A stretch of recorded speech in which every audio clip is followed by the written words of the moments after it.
بہرحال اب اس آیت میں آگے بڑھیے، ان تتوبا الی اللہ فقد صغت قلوبکما، بلکہ میرا یہ خیال ہے کہ آج ہمیں درس تو یہی ختم کرنا ہوگا۔ البتہ میں ایک بات تھوڑے سے وقت میں اور آپ سے عرض کر دوں، اس معاملے میں مجھے مولانا مودودی صاحب سے شدید شکایت ہے اور شدید رنج ہے کہ انہوں نے اس معاملے میں وہی رخ اختیار کیا، اور صرف وہ رخ اختیار کرتے تو مجھے اتنی شکایت نہ ہوتی جب اگر شاہ ولی اللہ نے کیا ہے اور کسی اور نے بھی اگر وہ انداز اختیار کر لیا ہے تو مولانا مودودی سے بھی اگر ہو گئی فروگزاشت تو میں اسے فروگزاشتی کے درجے میں رکھتا۔ لیکن مجھے ایک چیز عجیب نظر آئی ہے، آج میں نے خاص جب تحقیق کی ہے اس آیت کے بارے میں، انہوں نے اپنے حواشی میں شاہ ولی اللہ کے ترجمے کا ذکر کیا،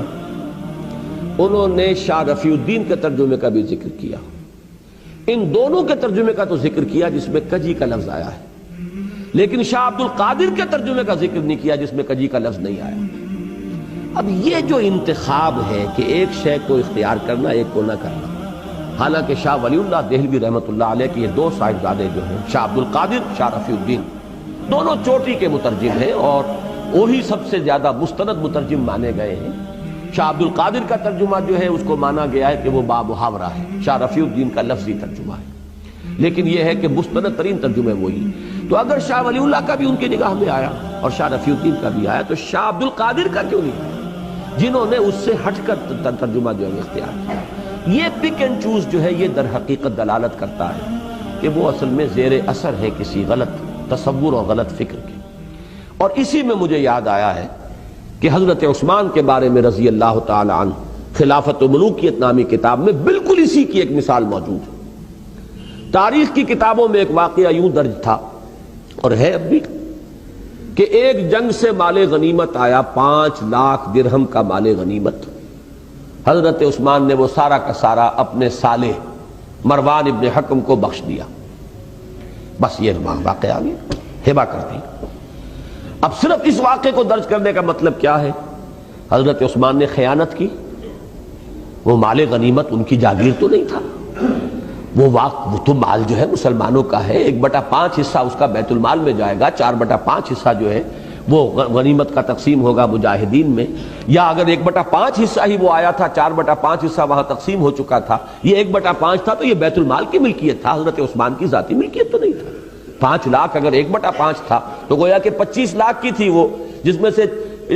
20 لاکھ وہاں تقسیم ہو چکا، 5 لاکھ آیا تو یہ بیت المال کی ملکیت ہے۔ یہ اپنے کسی رشتہ دار کو، اور رشتہ داروں میں بھی جو سالہ ہو، سالار جنگ جو ویسے بھی ایک بدنام رشتہ ہے دنیا میں، آج بھی اس کے ساتھ جو ہے طرح طرح کی نسبتیں ہیں، اس کو بخش دیا تو معلوم ہوا کہ وہ تو گویا کہ اس روایت ہی کو سامنے رکھا جائے تو وہ تو ایک عام انسان کی سطح پر آ گیا، عام دنیا دار انسان ہے۔ کون؟ ذو النورین خلیفہ ثالث، چوٹی کے صحابہ میں سے۔ اب یہ واقعہ انہوں نے دلیل یہ دے دی کہ صاحب یہ تو کتابوں میں نے کوئی اپنے گھر سے تو نہیں گھڑا ہے، یہ تو تاریخ کی کتابوں میں واقعہ ہے۔ لیکن اگر یہ بات بھی سامنے ہو کہ انہی تاریخ کی کتابوں میں اس واقعے کی روایت یہ بھی موجود ہے تفصیل سے، تفصیل کیا ہے اس واقعے کی کہ جب وہ مال غنیمت آیا، وہ مال غنیمت ہوتا تھا اجناس کی صورت میں، چیزوں کی صورت میں، وہ کوئی نقد تو نہیں ہوتا تھا۔ حضرت عثمان نے مجلس شورا سے اجازت لے کر وہ سارا مال 5 لاکھ میں خرید لیا، 5 لاکھ بیت المال میں داخل کر دیے، اپنی ذاتی جیب سے اس مال کو خرید لیا، وہ بھی اجازت سے، اصحاب شورا کی اجازت سے، کہ بجائے اس کے کہ یہ سارا مال جو ہے بیت المال کے اندر اس طرح جمع کیا جائے، نقد میں 5 لاکھ میں یہ مال اگر آپ اجازت دیں تو میں لے لیتا ہوں، 5 لاکھ بیت المال میں داخل ہو جائیں گے، یہ مال اب آپ کی ذاتی ملکیت ہے، اب آپ جسے چاہیں ہبہ کریں، کسی کو دے دیں، کسی کو کوئی اعتراض نہیں۔ یہ تفصیل بھی اگر موجود ہو تاریخ کی کتاب میں،